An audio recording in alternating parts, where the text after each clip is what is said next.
Good morning, cubies and newbies. I am Sunshine, and it is Saturday. Think about that for a second. Good morning. I was going to say it's bright and early, but it's not bright yet here in Utah. We've got clouds overhead at the moment. That's okay. So, good morning. This is the if you're new to me or new to my channel, this is the ABCube method for solving Rubik's Cubes. Everybody and his dog and his neighbor's cat has a way to solve Rubik's Cubes. Because everybody who knew taught everybody who knew who taught everybody who knew. But this is a new method that I came up with. I did not invent the moves, but I invented the way of putting the moves together to solve every Rubik's Cube. From every order of difficulty. Rubik's Cube, from the 2x2 on up through as big as you can hold in your hands or you want to do. Anything bigger than a 5x5 is nothing new. Every other cuber will agree with that, because on the 2x2 you have corners and only corners. The next step up is the 3x3, and what you do add an absolute center. You add an absolute center and you add edges. And then when you move up to the 4x4, you still have the corners and you still have the edges, but the edges are what are they called now? Wings? Anyway, if I do edges the same way, so it doesn't matter. So you still have corners, you still have edges, you don't have an absolute center, but you do have diagonal centers that are solved different than absolute centers. And then when you go up to the 5x5, you still have your corners, you still have your absolute center, you still have your absolute edges, you still have your side edges, and you still have your diagonals, but you also have obliques. No, not obliques, edge centers as well. So you've got diagonal centers and edge centers, and it doesn't get more difficult than that. When you go to a higher thing, because I used to call them these just floating centers, but they're other people call them edge centers and then obliques. So we've got the corners, the edges, the absolute center or not. This is an 8. You've got the diagonal centers, you've got the edge centers, but you also have what are called oblique centers. But the oblique centers and the edge centers are solved the same way, so you don't really need to know more than that. If you can solve a 5x5, then you can solve anything bigger than a 5x5. And if you can solve a 5x5, you can also solve anything smaller than a 5x5. So when I teach, I don't start with a 3x3. I start with the 5x5 when I teach. So that when I move on to other cubes, I don't get there's a mental block that we humans do when we're learning something, and it looks more complicated. We slam down I can't do that. That's too hard for me. That looks like it would be much more hard. Well, it's not. One time I had my 7 in my hand. 7 by in my hand. I was at church. And this kid, it was just in my hand. It was scrambled. And so this little kid, I don't know, 8, 10 years old, comes up to me and goes, really polite, goes, "Excuse me, but that cube, have you ever actually solved it all the way, even just once?" And I said, "Oh, sweetie, this is just, I can teach you how to solve it." He says, "That looks really big. I don't think I can solve it." The thing is that I got into that same mental block when I started teaching, when I was still doing the manuscript for this. I didn't have it finalized yet, and I'm like, so I'd teach someone the 3x3.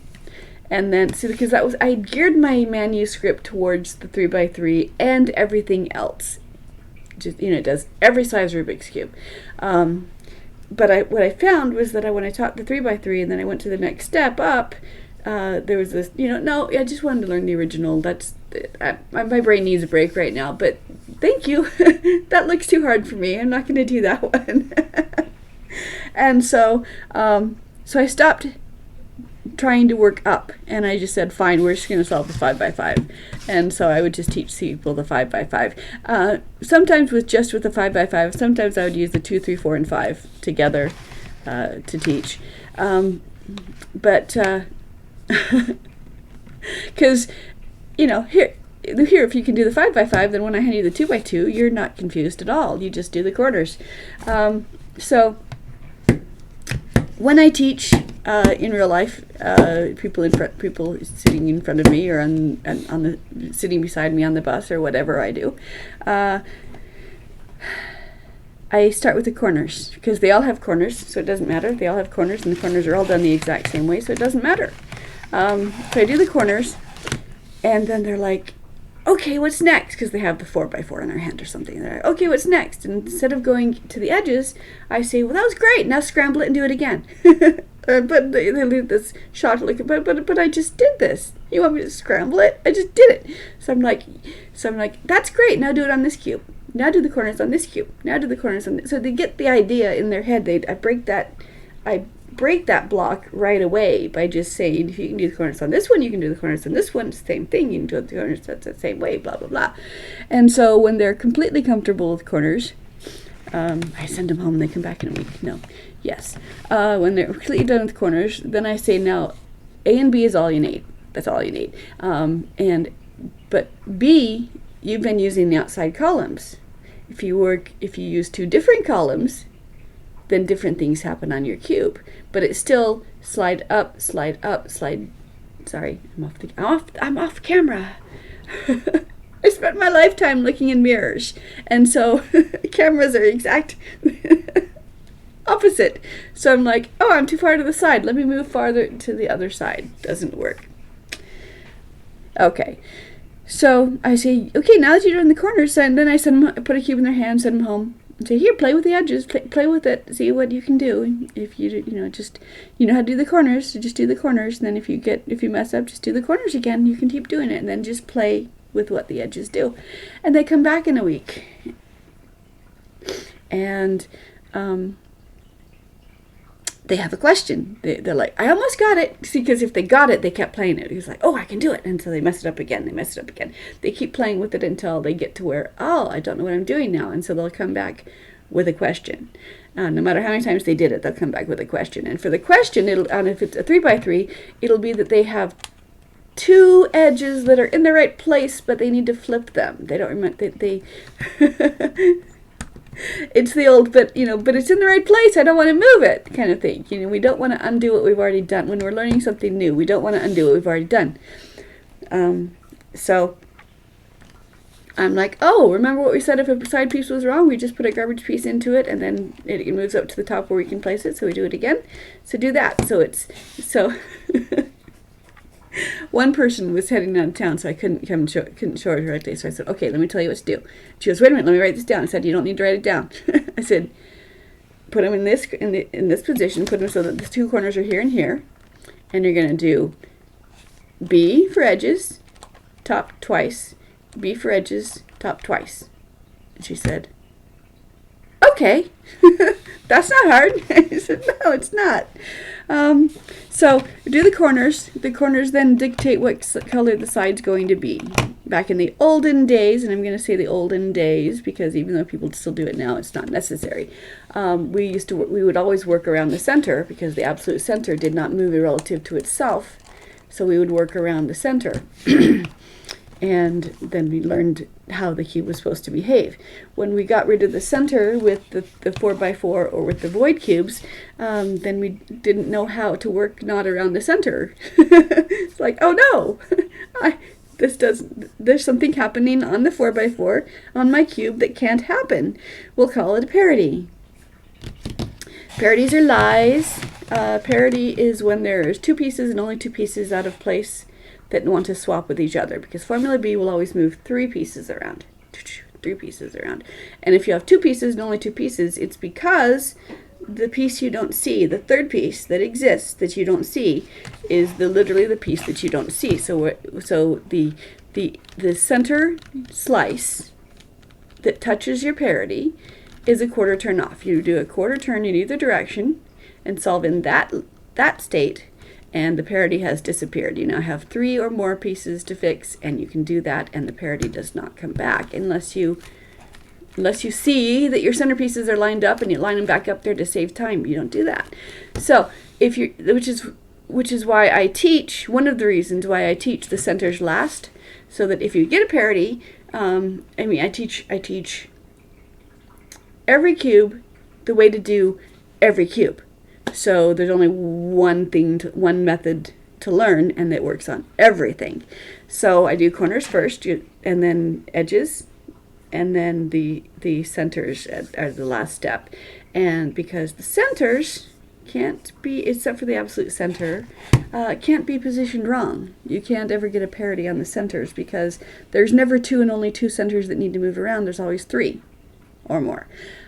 Sometimes if it might look like 2. Where's my visual guide? All right, let's get another one.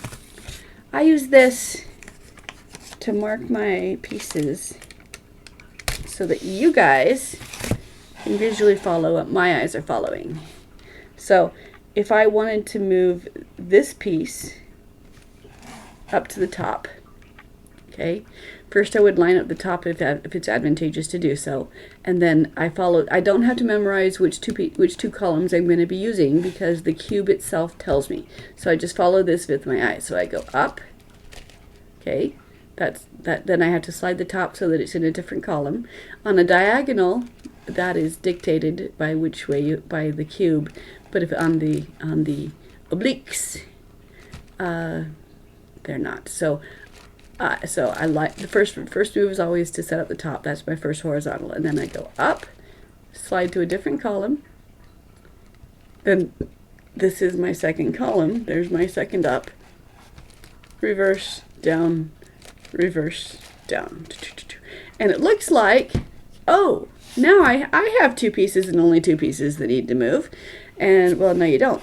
I'm going to show you that, because when I put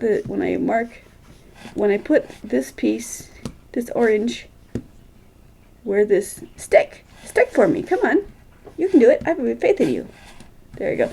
When I put this orange up to where this yellow is, this yellow is not going to come down to this spot. It's going to come down to the other spot, depending on which direction I move my top.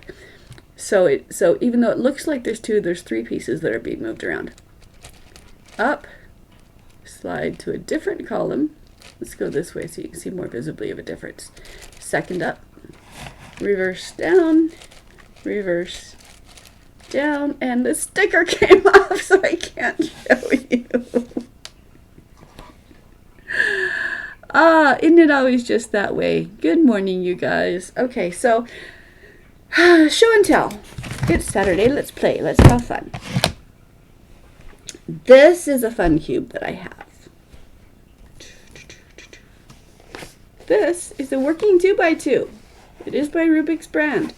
It was for a promotional of some kind, and I'm not sure what that was for, but it is indeed a working 2x2. It does turn and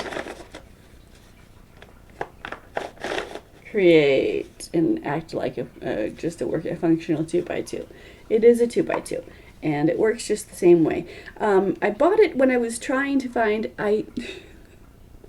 there's a 2x2 Rubik's Cube baby toy that I love, that I got for my grandbaby, and then for a neighbor's kid, then for a friend's baby.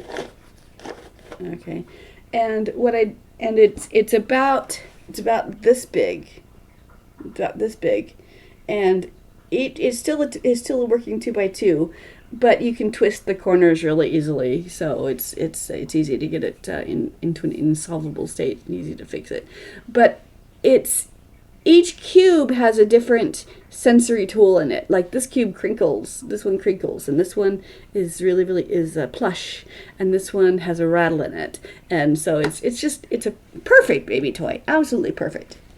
And it's like, okay, color yellow, color red, my 3-year-old will be learning soon. He's got his colors down, and he loves to twist my whichever the biggest one is I have at a time. He loves to twist. So that's a promotional thing. This is from the 80s, never opened. If I ever opened it, you could see how clunky the Rubik's Cubes actually used to be. There was no cornering, there were no finger tricks. You took 2 hands to turn each turn. And so it does say the original Rubik's Cube. I don't see a date on here anywhere. But the reason why you know this is not the first printing out, the first, I don't know what you call it. For a book, it's called a printing. I don't know what you call it for a toy. The first release. It's not the first release because it says right here, the original. And when the Rubik's Cube first came out, it didn't say the original. It didn't have to because there was only the Rubik's Cube. They didn't start printing claiming to be the original until they had copycats. So this was from the early 80s, but not the first batch, because it says the original. So that's fun. However, here's another cube. We're doing show and tell today. Haha! Who wants to show their cubes? This is, I've shown this before, but it's Saturday, so why not? This is the Rubik's game. It became wildly popular, don't you know? No, it didn't.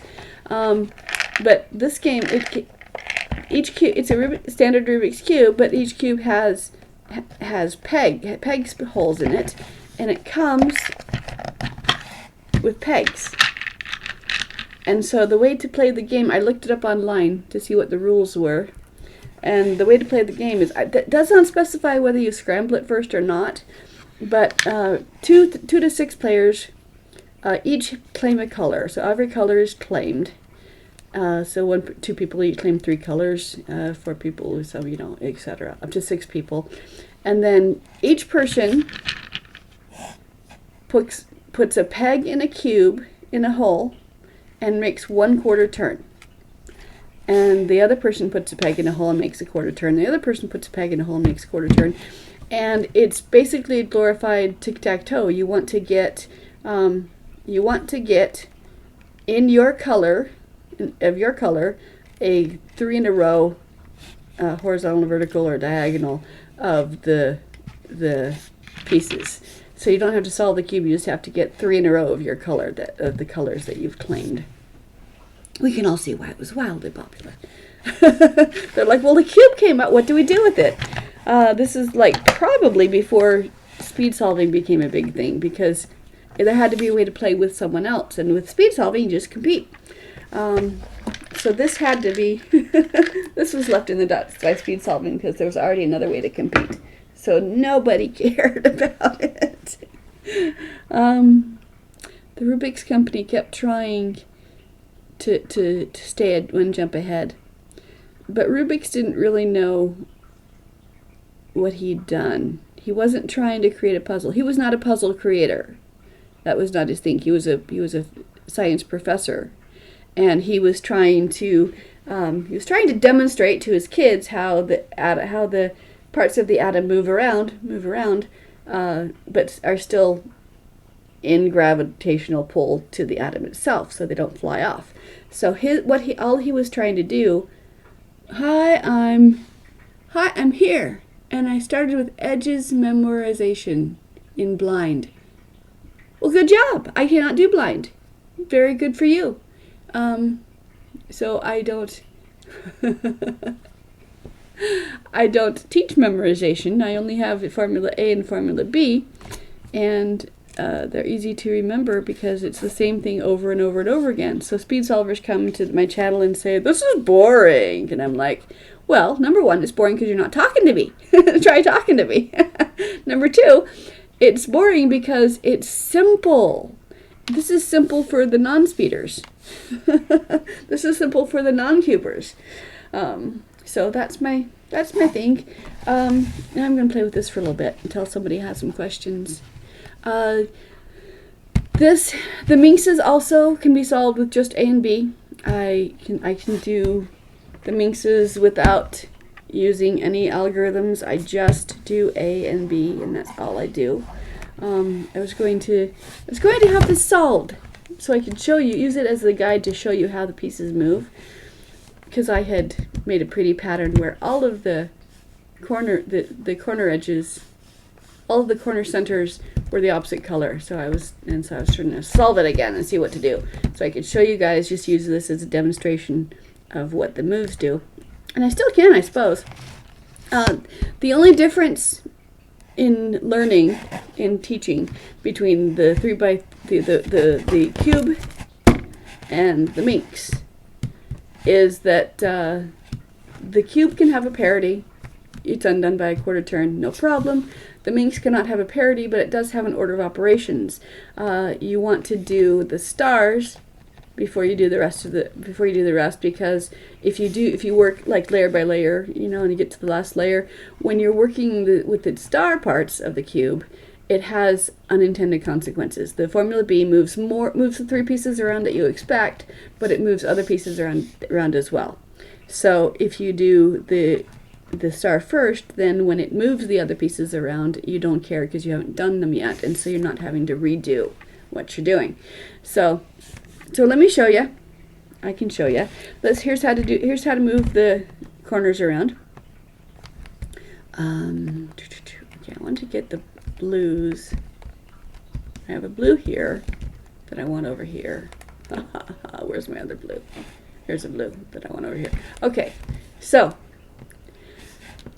there's two ways to move a corner. Top row and two columns. You can do the top row and these two columns, or you can do the top row and these two columns. These two columns will contain your colors on just these two sides. These three will put this cube here, this cube here, this cube here. So it rotates three around. So if it's on the bottom, if your cube's on the bottom, you can do it with these two. If it's on top, then you're using these two. So for this piece, I'm going to mark it in blue, but I hope you can see it. So for doing the centers, the non-star centers, can you see that? You can. Okay, I'm going to line it up so that something lands in the right space. Okay, so because I don't want to replace a blue with a blue. That would be counterproductive. So line it up. That's my first row across the top. Then my two columns are these two columns. I go up, I move it into a different column, and second up, and then I reverse and go back down, reverse, down, set the top, and that's done. So corners are done, up, up, down, down by formula B, no problem. If we're working with the star, then it's the outside and the inside columns. But here's what happened. So I did the star, and yesterday I was working with the edges, and I did the white edges. So I'm going to continue doing the white edges, but I want to show you what the edges do. So I'm going to I'm doing reductionist on this, even though I don't do the reductionist. So to move this piece, let's try. All right, to move. Why not here? To move this piece from here to from here to here, from the top front to the side. The first column, again, it's two columns. The first column is where it's going to land, so this column. The second column is where it begins, so this column. Top row, first start by moving it away, same as on the cube. Away, up, in, second up, away, down, in, second down. Okay, and that moved these three edge pieces around. So this one moved to the side where I wanted it to be, this one went to the back, and this one moved forward. Okay, so that's what it does. Now you can't do it, you cannot do formula B for edges across the aisle. So if you want it to go, if I wanted this piece to go here,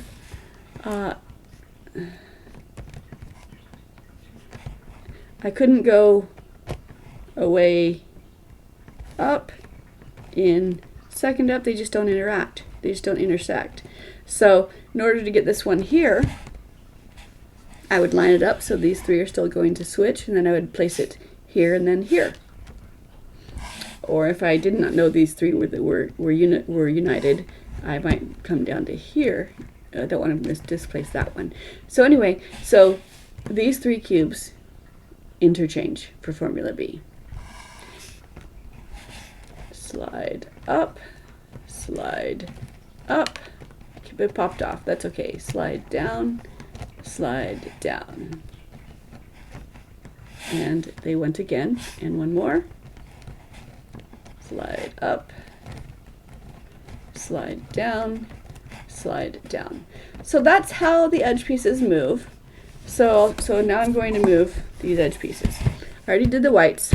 I started with them on the gray side if I could, with the white facing outward, and then I moved it above the color and dropped it down, and then set it when it was closer to the white. So now I'm going to do the next one. So I'm looking for two. Okay. In my mind, I divide it with the whites and bolds and the grays and the pastels. So I'm looking for an edge piece that has two bold colors. Here's two bold colors. It's purple and green, so I rotate the top until this is over the purple and green. Okay?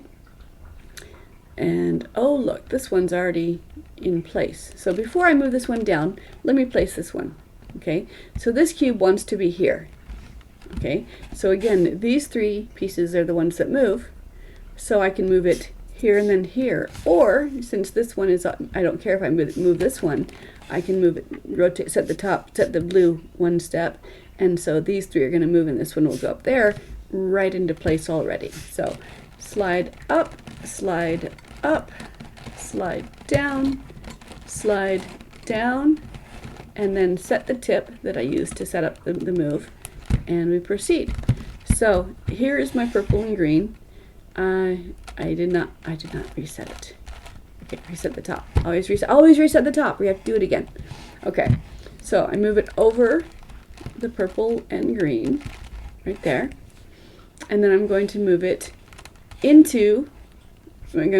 down. It's going to come to this side, purple rather than green, simply because that's where it is, and that's okay. So the way to move this forward, I said down, the way to move it forward is to move these three. So slide up, slide down, and then set my gray that I moved so I don't get confused. There we go. Okay, so this piece wants to go here. Okay, if it was purple, actually, okay, so I'm going to take this cube, line it up to the side that it matches, and move it down into place. So I offset the blue. I'm going to move this piece down, slide up, slide down, It's just top row, 2 columns. Okay, there it's in place. Now I set the blue back again, and that piece is done. So again, I work downward. Okay, here's 2 bolds, the purple and the yellow. So I'm going to move it above the purple and yellow, like so. I'm going to bring it forward by displacing this piece. Oh, here's another purple and yellow. I didn't want to go over here. That's too many steps. So I'm going to bring this one forward, slide first up, slide second up, slide down, and then reset. And then look. Okay, so here's a purple and yellow. It wants to go somewhere on this side, and I can't move across it, so across the center divide. So I bring it over to match the corner, match the color, match the center, and I place it moving these 3 cubes. For top row, first column, second column. Slide up, slide down, and then set my tip. That one is placed.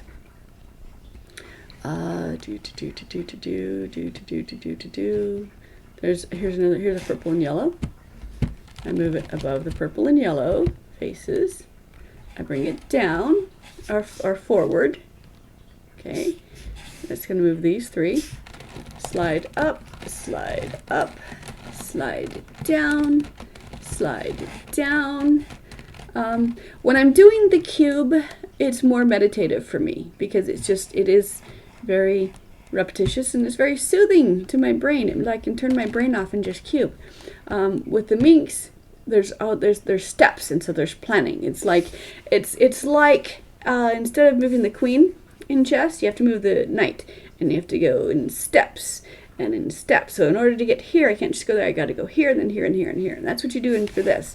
You pick a piece, and so it's like, okay, I move it closer, and then I move it closer. So this one, it's going to go into this aisle, but it's already matching its corner, and I can't go across the divide. So I turn it on its side, and I'm going to move these three pieces around. Except that I don't care if this one moves, so I'm going to take a shortcut and move these three pieces around, which will put this right there. Slide up, slide down, slide down. So with one setup, then I can change the fact that I can do one Formula B instead of two. And yes, I can learn the inverse of Formula B so that and use that as well, but that's something more to put in my head. And I really am proud of the fact that I can solve them with just A and just B.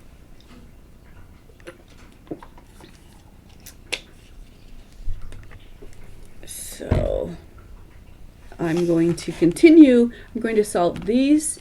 The lines up, the sides to the white is what I'm going to solve and in this step. While I'm doing that, you guys, what is your favorite cube puzzle? What is your favorite type of puzzle? What is your favorite Rubik's Cube brand? And where are you watching from? If you want to share that information with me, make this more interesting and less monologue. So I'm looking for two bolts on the top. I don't see one. Looking along here. I don't see 1, 2, 3, 4, 5. Okay, and so I start looking closer down. Here's a green and red. It is already on the green side. It wants to go to the red side. So it's going on this side. It's right here. I can do Formula B onto the left, and that will move these three cubes, and it will place this one there. So away up in second up. Away down in second down. There was no setup to take, so there's no setup to undo, and there it is placed. Here is a blue and yellow. It wants to go over to here, and it's on the other side. So rather than make a whole bunch of jumps over to get to here, I'm going to take this blue and yellow. Where did it go? It was blue and yellow. And I'm going to move it to the top. I'm going to move it to the top by setting my yellow so that it comes here and becomes one of these three that are going to move. Okay, so do you see how I did that? It's right here, and I could move it up this way, but then it'd be on top and I'd have to turn the cube and do all the other kinds of things. So I just bring it so it's going to be displaced by a Formula B, working from the gray side. Slide up, slide down, slide down, and then I replace that yellow side face to line it up. Now when I look on the top of my gray, there will be a double bold right here. So move it over above the yellow and blue like that. Bring it forward to the yellow or blue. First column, row, first column, second column. Slide up, slide down, and then set my tip again, my gray again. And so here it is. It's adjacent to the row column it's going to land into, and it already matches the color. So I'm going to move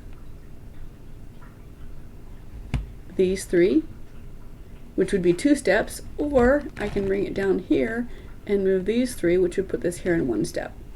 So, away, up, in, up, away, down, in, down. And I only did that because this one was a garbage piece as well, so it didn't matter. And then set the top, reset it, there we go. Okay, so there's more to do.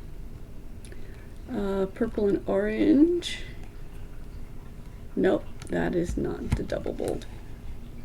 1, 2, 3, 4, 5. No double bolts on the gray side. 1, 2, 3, 4, 5. No double bolts on the gray. I said the gray side. Gray face, gray sides. Alrighty. So then I keep looking for more here. Where is the one piece I want? Here's a red and blue. It wants to go between the red and blue. It wants to go right here. So look at that. If I just move this forward, it'll be in the right place. So this piece down to here moves this one forward. Away, up, in, up, away, down, in, down. Okay, no setup to reset. Okay. 1, 2, 3, 4, 5. So here's a blue and yellow. Okay. And it with white down and gray on top. This blue and yellow wants to go over to the here. So that would be 1, 2, 3. That'd be several steps. So I'm going to bring this cube up to the top to where I can displace it here. Okay, I set the orange. Yes, I set the orange. I'm going to bring it to the top by doing moving these 3. Slide up, slide up, slide down, and then I reset the orange like so.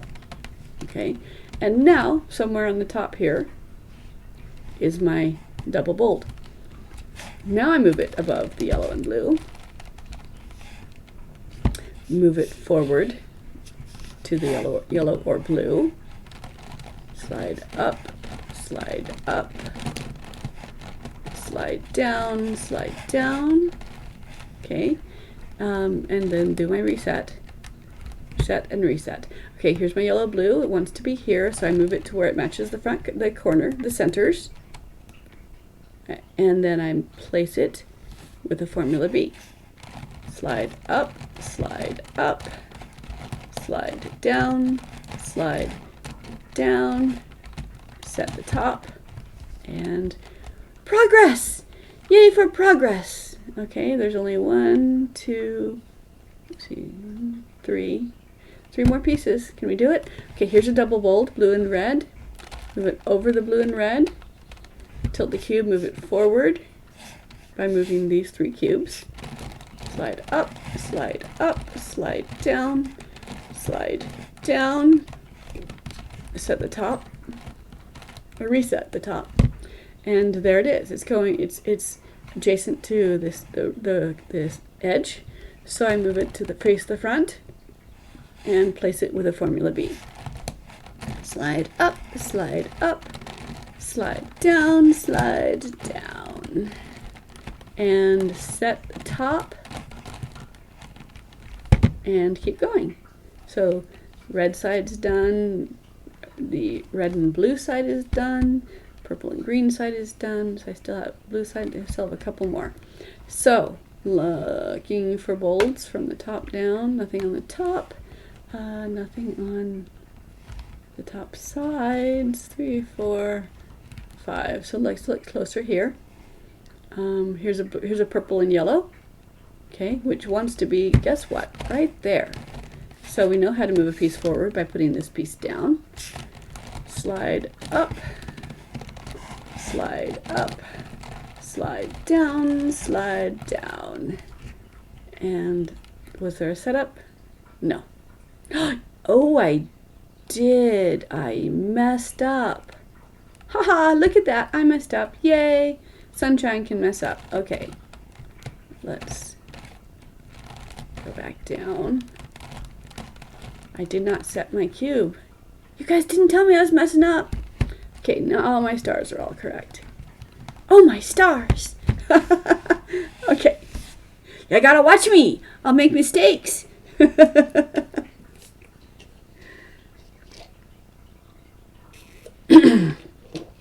Doug didn't even catch that one. Doug's good at catching my mistakes.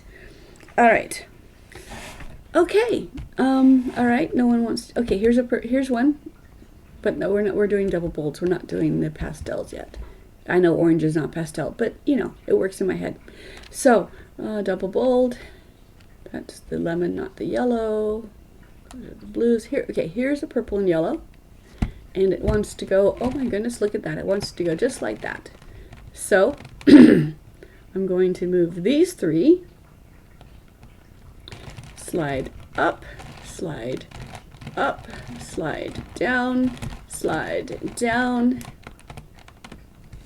and there it is. Yay, progress. Okay, looking for another double bold. Come on, you poor unfortunate. So here's a double, here's a red and green. Wants to go, look at that, right here where the red and green does, it wants to do that. So I put this one down here, which will bring this one forward. Slide up, slide down, and there it is, nothing to reset. Okay, so one side's done, two sides done, three sides done, four sides done, five. I'm done. That step is done. Yay! All right, if you have an opinion, vote now. Do I go switch to a cube and teach or play, or do I continue doing my mix? Vote now if you have an opinion. If you don't have an opinion, I'm going to keep playing with this. Okay, so again, working from the top down, I'm looking for another bold. Here's a bold. Okay, I can't find a double bold anymore, so I'm just looking for a single bold. So there's a yellow. I move it above the yellow, like so, and I bring it forward, which will put it into place. No setup involved. So I just move these three cubes, slide up, slide down, and set my tip, and proceed. Okay, so that one's placed. Looking for bolds. Purple? Yeah, purple's my bold. Okay. It's on the top, so and here's yellow on top. I'm going to see if there's any on the front first. Here's a yellow on front. Okay. So go above the yellow and bring it down. Bring it forward to the yellow.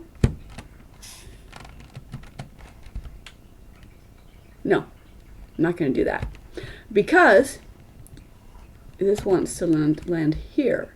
So I'm going to set my green, and then I'm just going to place this down here. Slide up, slide down, reset the green, and then reset the gray.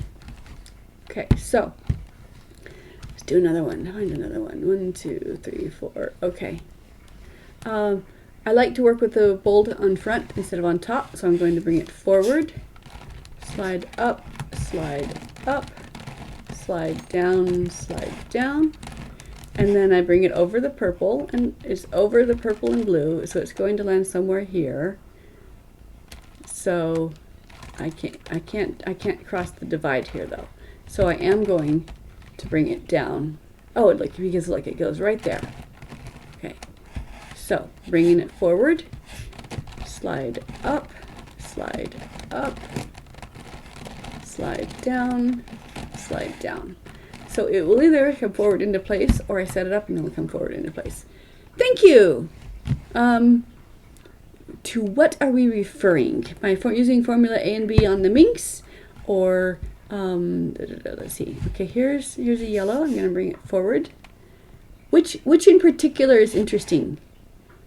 Come flatter me some more.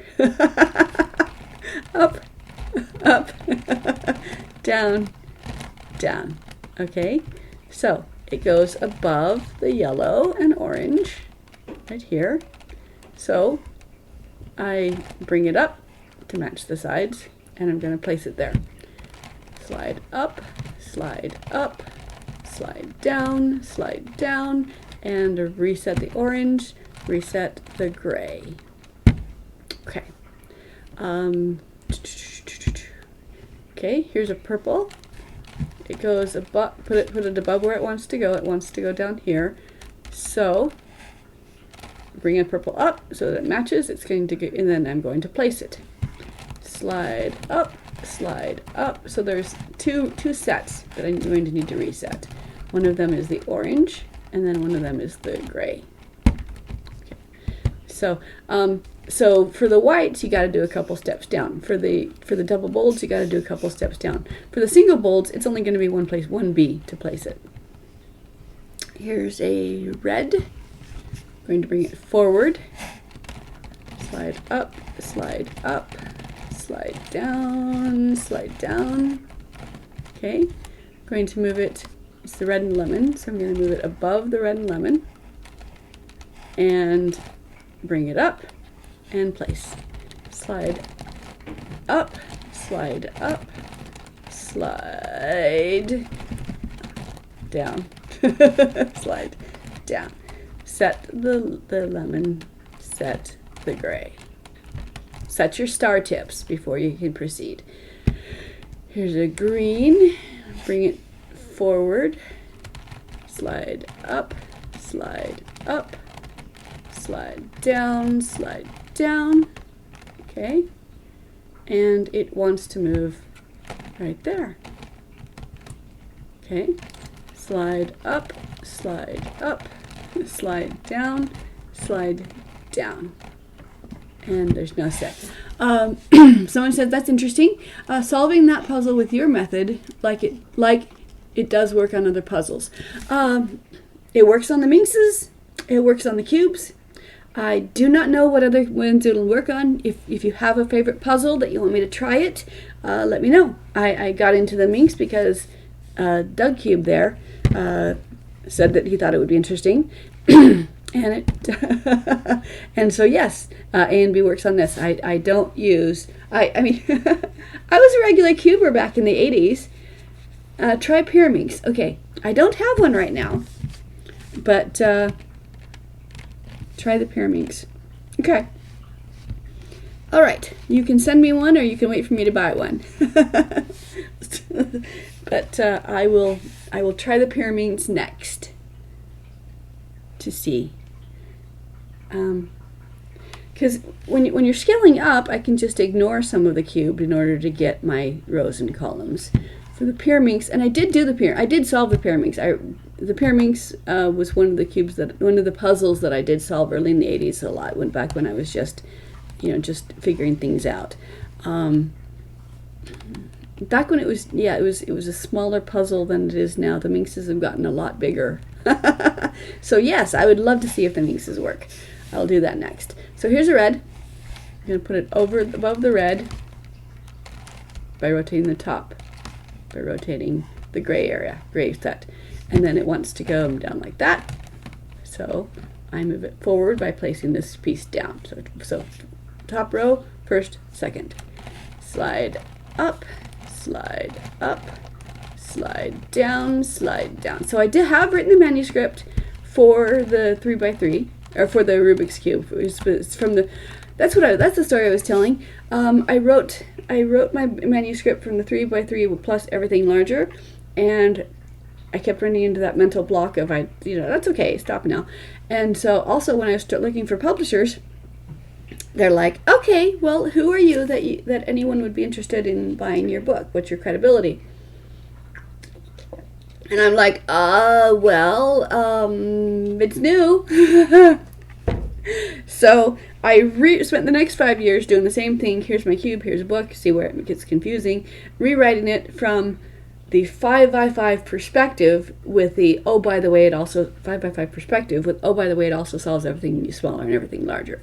Because there are no beginners books, or even beginners as far, at least as far as late as 2020 when I looked, there were no beginner methods for the 5x5. Everyone thought that was ludicrous. It's like, why would you have a beginner's method for a 5x5? No one is going to try the 5x5 until they've tried the 3 and the 4. And so, again, it's kind of gatekeeping of, no, you have to do step by step. Everyone must learn the way I learned, which is what I consider gatekeeping. And frankly, the cubing community is much too fun and friendly for anybody to gatekeep. Every cuber I have met in real life is just super cool. Just super cool. So I'm so looking forward to going to a competition and meeting some of you guys in like real life, because that's cool to me. So I rewrote it from the 5x5 perspective, and then again beta tested for 5 years, and then it was ready. And so I'm like, okay, they're going to ask me what my credentials are, so I published it on ABCube.how. There's me, that's right there. ABCube.how. Ignore the typo, that's supposed to be a period, not a comma. Of course, actually, when you make a deliberate mistake, people like to correct you, which gets them to pay attention to what you've done. Anyway, you don't need the www. You can just do abcube.how, but people visually, they see the www and like, oh, it's a website. So you can do www.abcube.how or just abcube.how, and you will get to me.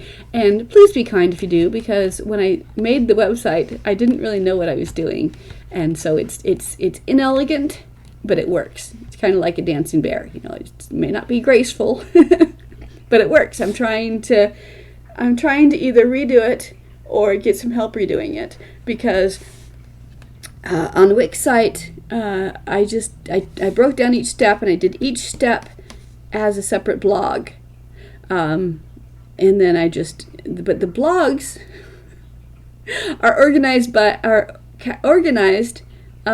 Wix by order of last edited, so it does not line up well in a nice little index. So you just have to go to the corner section, look for step 1, and so I have to redo it. I have to re-upload it all on Wix as a gallery, because those you can organize alphabetically. So then I can have a nice, pretty little, nice, concise index that will be much more economical, much more efficient, and I won't have to make apologies every time I send someone to my website. So I'm like, okay, well, I put it online, and then I went to went to speedsolver.com, and I published it there. I said I would put up a page for the ABCube method and a page for me as the creator of the ABCube method. And I took all of my, on abcube.how, each step is, the goal is to get from your cube looking like this to looking like this. So if your cube looks like this is the step you're going to do next. And then it's like, okay, do this setup, and then do this pattern, and then reset if you need to, and then look at your cube again and see what to do next. So, oh yeah, I can show you my flowcharts. I did one of the iterations of this method was a flowchart, and that was fun to help me. I did a lot of creating before I knew what format it was going to be final. So ask me to see my flowchart sometime. So I took all, so each, and in the action part of the step, there's a video explaining that, showing that particular step. One of the things that frustrated me when I was looking at YouTube videos was to teach a 5x5. They'd say you had to take a 5x5, they'd scramble it, and then they would talk you through what they're doing to solve that cube, which is fine if you have that particular scramble on your cube, and if you already know what you're doing, so you can match them when they're doing what they're doing. But if there's something you don't get and you have to look at it again, you have to watch till you get to the point where you need the information, and then you have to watch it and then rewind it and watch it again and try it and then rewind it and watch it again and loop-de-loop. And so I did it differently. I said I made a video of this is how you do this step. These are the three things. These are the three situations it can look like, and here's how you get from each one of those to this step. And so each video was just that one step. So you don't have to watch through to get to where you are, and you don't have to. It's just everything your cube can look like in order to get to this step. This is how you do from that cube. So in my opinion, it was more easy for me to be able to see to try to help the person I'm teaching. So that's what I did. So then I took, for the YouTube, I took all of those videos and just put them into a playlist on YouTube. And so then I got criticism for that, because it's like, it's not really, it's not really complete. You need more information. You need more instruction. And I'm like, well, that's on abcube.how. So I am open to any and all criticism, because I do want to, I think teaching someone something that you're passionate about, whether it's Rubik's Cube or anything, is just the funnest thing in the world. I mean, take anyone who's neurodivergent, and if you can find out what they're passionate about and get them to start talking about that, then their whole face lights up and they're like, oh, someone's interested in what I know about. And that's how I am with the cube. I love being able to for someone to say, oh, no, I can't learn that. That's too hard for me. And then like 10 minutes later, they're like, oh, that worked. It's happening. It's doing it. I'm like, hey, cubes are 100% honest. If you do the thing happens. So just do the thing. So now I'm trying to find an agent again, because I could just self-publish, but I know cubes. I don't know publishing, and I want this done the right way. So I want to find an agent. And so now when I'm looking for the agent, I can say, they're like, well, okay, what's your credibility? Why would anyone, why are you someone to write this book? I can say, well, because I'm on Wikipedia, and I've got the YouTube channel, and I have X number of followers. So guys, bring me followers, raid me, bring me people.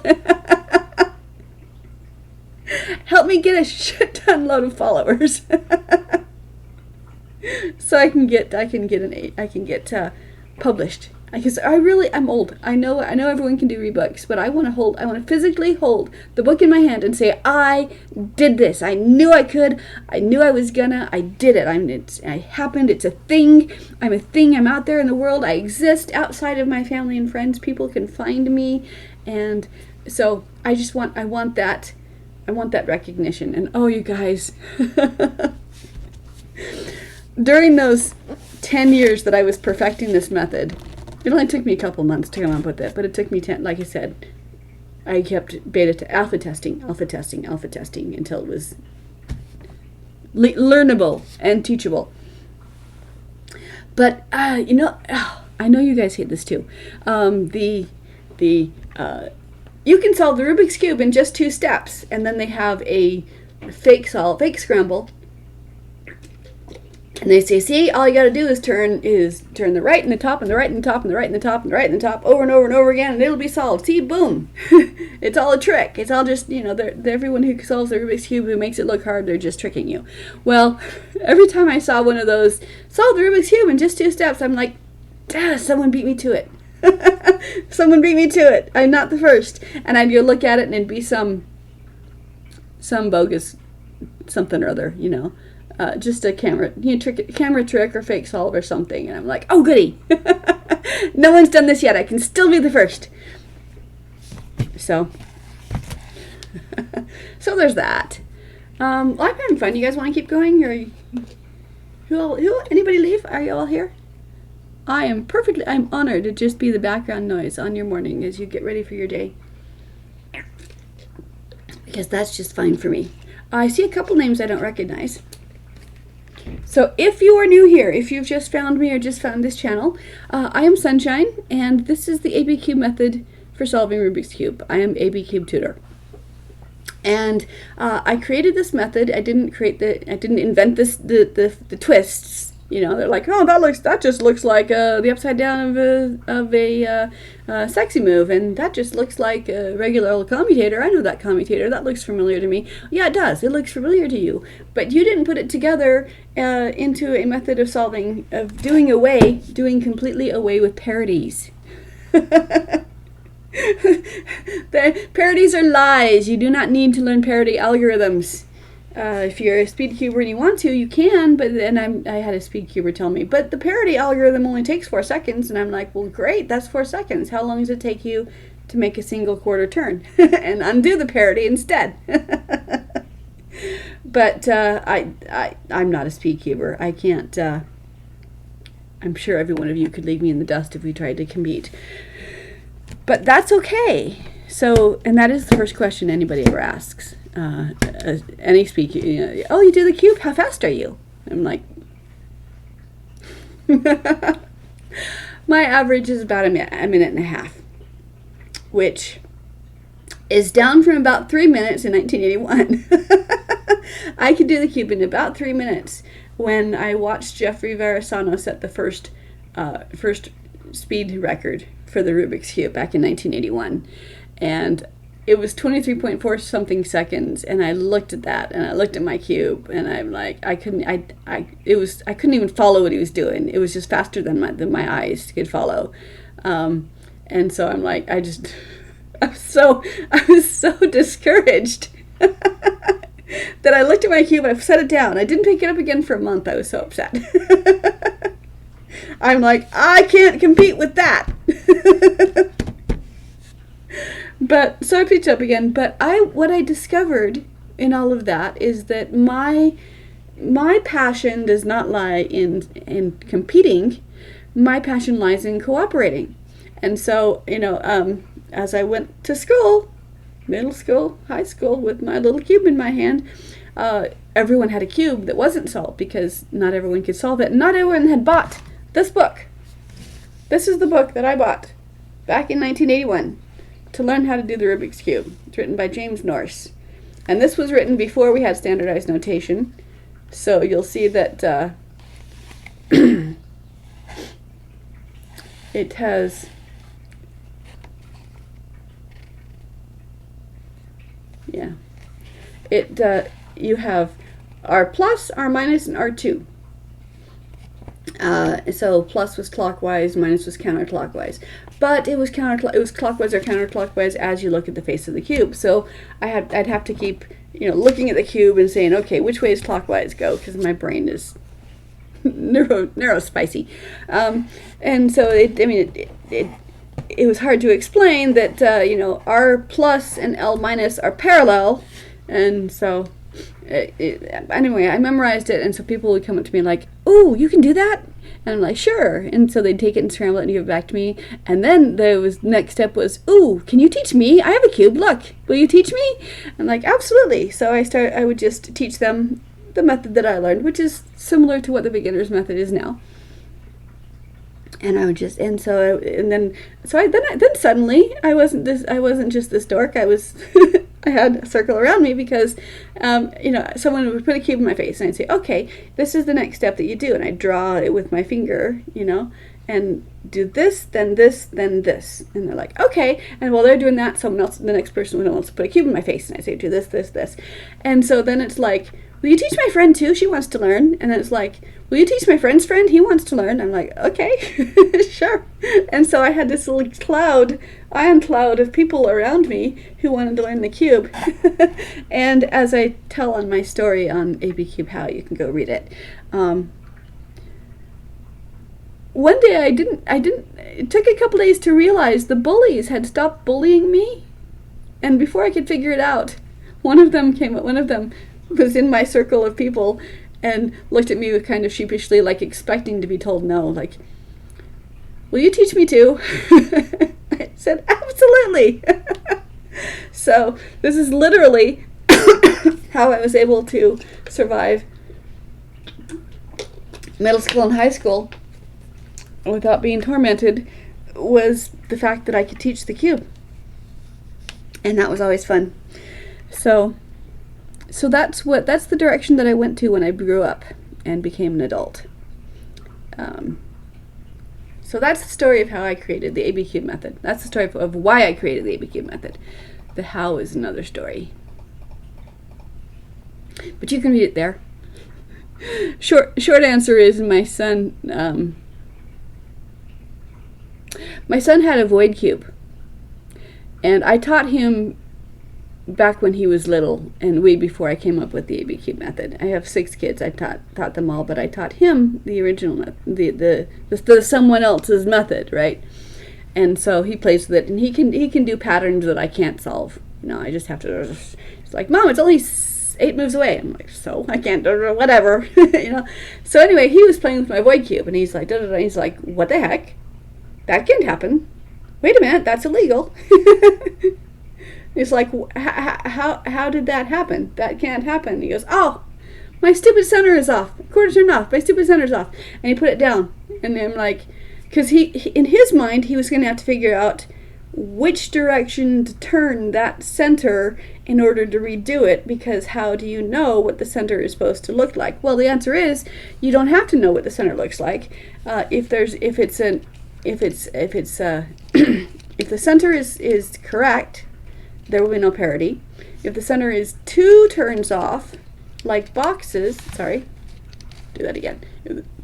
If the center is 2 turns off, like you get with boxes, that's no parity. But if the center is an odd number of turns off, you will get a parity. No, wait. Okay, if it's an odd number of turns off, no, it's a 2. If it's an odd number of turns off, you'll get a parity, and if it's an even number of turns off, you won't get a parity. So you don't have to figure out which direction you're going to have to turn in the middle in order to get it to work. You just have to turn that middle section 1/4 turn either direction, and then it doesn't matter. It will fix. You can also get that situation, get a parity situation. I helped someone else on the internet who had done this. They had taken their cube apart. No, they didn't take it apart, but they popped the centers off so they could adjust the tensions. They popped all the centers off, and when it was scrambled, or it was semi-scrambled, so they popped the centers off, put it together again, popped the centers back on again in the order that they knew the centers were supposed to be. But in doing so, they had rotated the cube 1/4 turn, and they put the centers back in the wrong space. So they were able to get a parity by moving the center colors around 1/4 turn to each face. So anytime you get a parity, no matter what it looks like, it can be side by side, it can be opposite edges, on the same row, it can be on different faces. It doesn't matter. Whenever there's 2 and only 2 pieces that need to switch, your center that you can't see is 1/4 turn off. So you take that center that you can't see that touches the parity and give that 1/4 turn, and then solve from that state, and the parity has disappeared. And the reason why people don't just do that is because we are human, and if you've done the centers first, you don't want to mess that up. You're like, but I don't want to mess it up, so how do I do it without having to mess it up? And then you come up with an algorithm that looks like a cat walked on your keyboard, and it takes 4 seconds to do.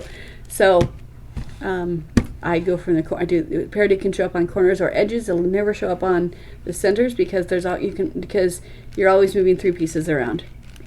But if 2 of them are the same color, it looks like there's 2, but there's always 3. So that's what you do with parities. You can learn a fancy algorithm, and you can memorize it, and you can learn different fancy algorithms depending on what the parity looks like. But if you do corners first, a parity shows up, single 1/4 turn, you keep going. Then edges, parity shows up, single 1/4 turn, and keep going. You don't have to memorize and use a long algorithm at the end to fix it, because you had the pieces. They looked like they were correct, but they were in the wrong spot. And if they were correct, you wouldn't have had a parity. But the center pieces, can be correct. Every diagonal corner can be correct in one of 4 places. Can be visually correct in one of 4 places. So when you're taking the cube apart to fix it, if it pops, if you're taking apart to lube it, you can clean it, whatever you're going to do, put it back together again. Yes, you have to put it back together again in the solved state, or you might get an unsolved situation, but that only applies to the absolute center, the corners, and the edges. So when you're dealing with a big cube, where's my big cube? I don't have a big cube. When you're dealing with a big cube like this, You do not have to. Hi! Hi, hello. Nice to see you. When you're dealing with a big cube like this, you don't have to, when you're reassembling it, you don't have to worry about the colors of the centers. You just assemble it by shape, and you can solve it. Every center configuration will be able to be solved. So you can save quite a bit of time by not having to sort your centerpieces when you're reassembling a big cube. How are you doing today? Okay, my throat's getting dry. Okay. All right. So, Erin, do you have a preference? You want me to work on my cube or my minks? Because I feel like playing for another 10 minutes or so. I am well. I have recovered. I am recovering from my move. I relocated to this basement, and twice since I've done so, in the midstream I've gotten a blue screen of death, and I left my viewers hanging, and I'm not happy about that. But it's only happened twice in this new area. It never happened before. So I got to figure out why that's doing that. But also, when I was moving it, I dropped my uninterrupted power of my UPS on my foot. And I did not break anything, but I got my my foot is purple and blue right now. So I'm recovering from that. I had some oral surgery like 2 days later while my body was still trying to recover, and so I've 10 days on antibiotics, so my body's still recovering from all of that. But it's a beautiful day. You guys are here spending your morning with me. And I'm doing the funnest thing in the world because teaching cubes is absolutely the funnest thing in the world. So life is good. My body and the human body is designed to heal, so isn't that wonderful? I'm just letting my body recover and do its thing. You can ask Doug about that. He just had COVID and pneumonia. Sorry, Doug, if that was a secret. But you posted it in my chat, so I figured it was safe to say he's doing better. These minxes, okay, whether it's an ABCube, whether it's a cube or the minx, everything can be solved with just Formula A and just Formula B. Formula A is 4 moves. It's used to bring a piece to the top and twist it around while it's there. Can't see my hands. Bring a cube to the top, twist it around while it's there. That's Formula A. Formula B moves 3 pieces around.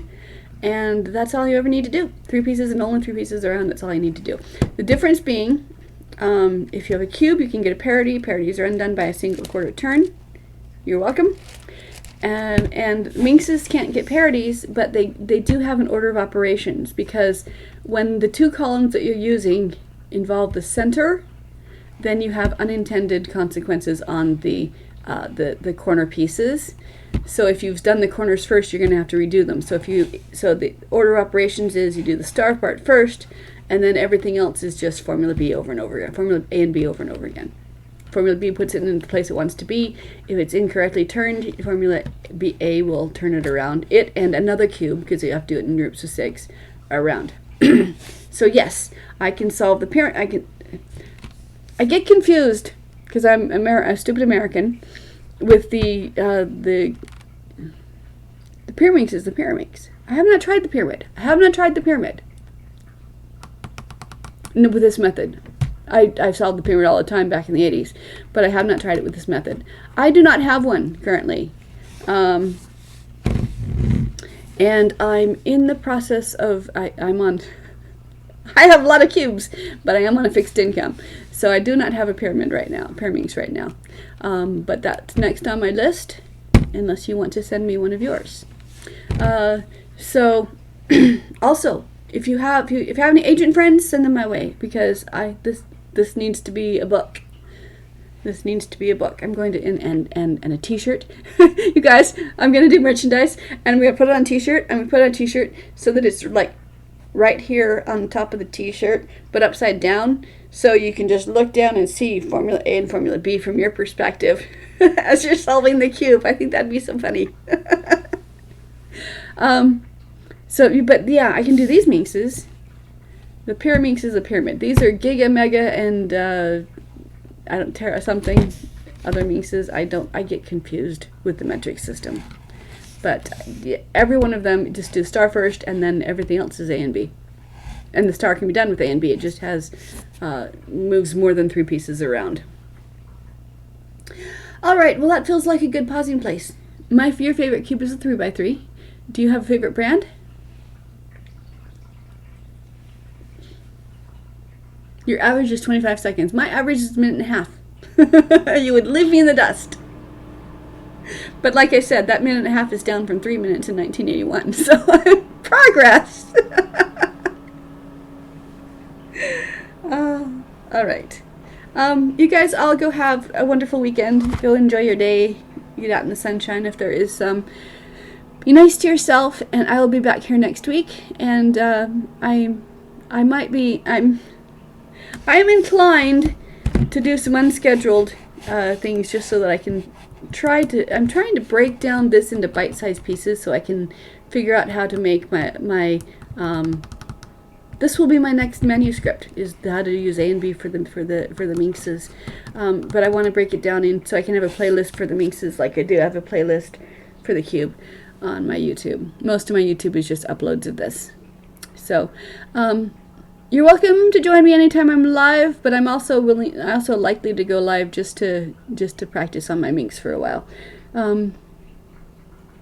I'm trying to talk my kids into gaming with me. Thing is that they're good at games I'm not good at, which is not a problem because I can be bad at games. That's okay. But if I can get it's easier to get your kids to play with you when they're not all grown up with kids of their own, and work and school and other things like that. So I will use this channel to play with my kids when their schedules see fit to do so. So it's my channel. It's going to be a configuration, lots of stuff, but I will always be here to talk about ABCube, the AB method. All right, you guys go have a good day. Bye.